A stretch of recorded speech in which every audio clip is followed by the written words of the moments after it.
흔히 볼 수 있는 드라마나 영화에서 충격을 받은 임신부가 하혈을 하면서 유산을 하는 그런 장면을 보셨을까요? 스트레스 혹은 공포 자체가 임신부와 태아에게 부담이 될 수 있습니다.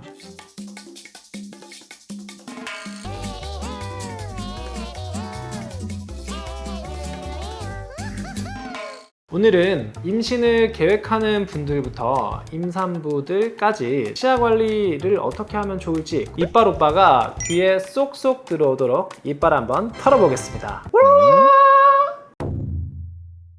만약에 임신을 계획하시는 분이 계시다면 가까운 치과에 가서 검진이랑 치료를 받을 수 있는 게 있다면 받으시는 것을 추천드립니다. 왜냐면 임신 중에 치아가 아프거나 불편하면 치과 진료를 받는 게 상당히 제한되기 때문입니다. 임신을 한 상태에서는 하지 말라는 게 너무 많습니다. 치과 진료도 하지 말라는 것에 속하는 것이죠. 대부분의 약물들이나 시술들은 태아 혹은 임신부에게 안전하다고 확립되지는 않았습니다. 그 이유가 태아와 임신부를 대상으로는 임상시험 자체를 하지 않기 때문이죠. 아주 오래전부터 사용되어 오던 약물들, 타이레놀이라던가 혹은 간단한 항히스타민제, 아주 오래전부터 쓰이던 항생제 등 일부는 제한적으로 사용 가능하고요. FDA에서는 임신부를 대상으로 사용할 수 있는 약물을 A, B, C, D, X 5가지 단계로 구분을 하고 있습니다.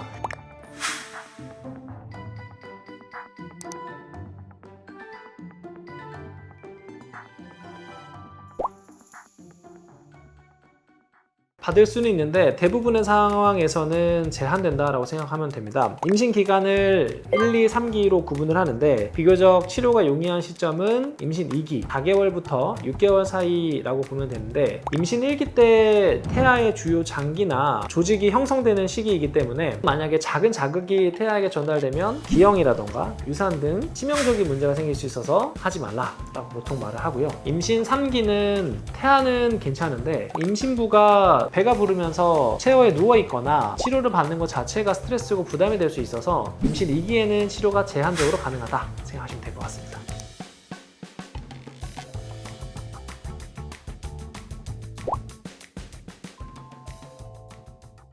첫 번째는 여성 호르몬의 농도의 증가로 인해 치은염과 치주염이 가속화됩니다. 치아를 잡아주는 뼈, 즉 치조골이 흡수가 되는 치주염이 진행된다면 그 속도가 너무 가속화되기 때문에 가급적 치료를 할 수 있으면 치료를 하는 게 좋습니다. 두 번째로는 치주 질환 자체가 조산을 유발할 수 있습니다. 치주염이 심해지게 되면은 세균이 잇몸 주변에서 과하게 성장을 한다 생각하시면 되는데 이 세균들이 결국에 피를 타고 혈액을 떠다니게 됩니다. 이것을 우리는 박테레미아라고 하고요. 혈관 안에 세균들이 떠다니면서 만들어내는 염증 물질들이 태아를 조산에 이르게 할 수 있습니다. 셋째로는 치주 질환과 당뇨와의 상관관계 때문입니다. 치주 질환은 당뇨를 유발시키고 심화시킬 수 있으며 당뇨 또한 치주 질환을 유발시키고 더 강화, 가속화시킬 수 있습니다. 임신성 치은염을 예방할 수 있다면 임신성 당뇨의 조절에도 도움이 될 수 있습니다. 태아가 엄마 뱃속에서 성장하기 위해서는 많은 영양소들이 필요하잖아요. 영양소를 원활하게 공급받기 위해서 태아는 엄마의 혈액 내 혈당 수치를 높여서 자기가 필요한 영양소를 얻기 위해서 엄마를 당뇨의 상태로 만들 수 있는 거죠. 그러니까 여러분들 엄마한테 잘하세요.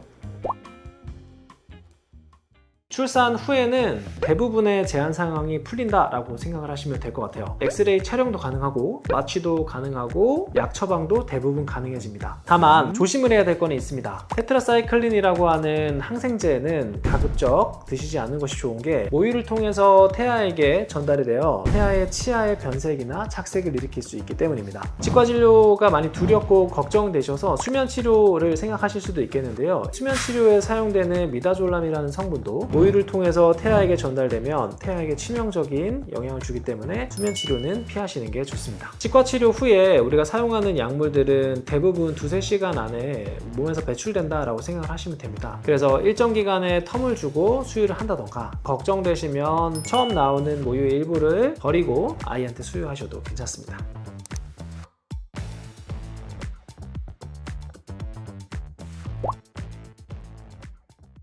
그런 분들이 사실 많으실 것 같습니다. 치료를 받는 것 자체를 두려워할 수도 있고, 제가 100번 괜찮다고 말씀을 드려도 아이가 걱정되는 게 사실 엄마 마음이거든요. 치은염 혹은 치주염은 적절히 관리하는 것으로 조절할 수 있습니다. 양치 제대로 하는 건데요. 하루 3번 양치를 하지만 양치가 부족한 경우가 많습니다. 저는 그래서 환자분들께 이렇게 말씀드려요. 저녁에는 양치를 그냥 2번 하시라고. 한번 양치를 하고 나서 또다시 양치를 하면 훨씬 개운한 걸 느끼실 수 있을 겁니다. 또 한 가지 꿀팁은 양치할 때 피가 나고 부어서 아프면 보통은 안 건드리거든요. 피부에는 상처가 난 거는 최대한 소독을 하고 건드리지 않아야 치유가 된다고 하지만 입안에 있는 염증은 원인이 제거되지 않으면 절대 낫지 않습니다.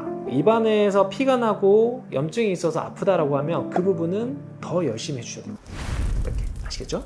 잇몸을 관리를 하는 양치법이 따로 있는데요. 소위 바스법이라고 하는 겁니다. 또 한 가지는 워터픽 사용이 있는데 이 2가지에 대해서는 다음 영상에서 찾아뵙겠습니다. 오늘은 임신을 계획하시는 분들부터 임산부까지 치아 건강과 관련된 정보들을 모두 모아서 한번 이빨을 털어봤는데요. 오늘 이 영상을 통해서 조금이나마 도움이 되셨으면 좋겠습니다. 대한민국 예비 엄마들의 10개월간의 긴 여정을 응원하고요. 오늘 영상이 유익하셨다면 구독, 좋아요, 알림 설정까지 부탁드려요. 쏙쏙!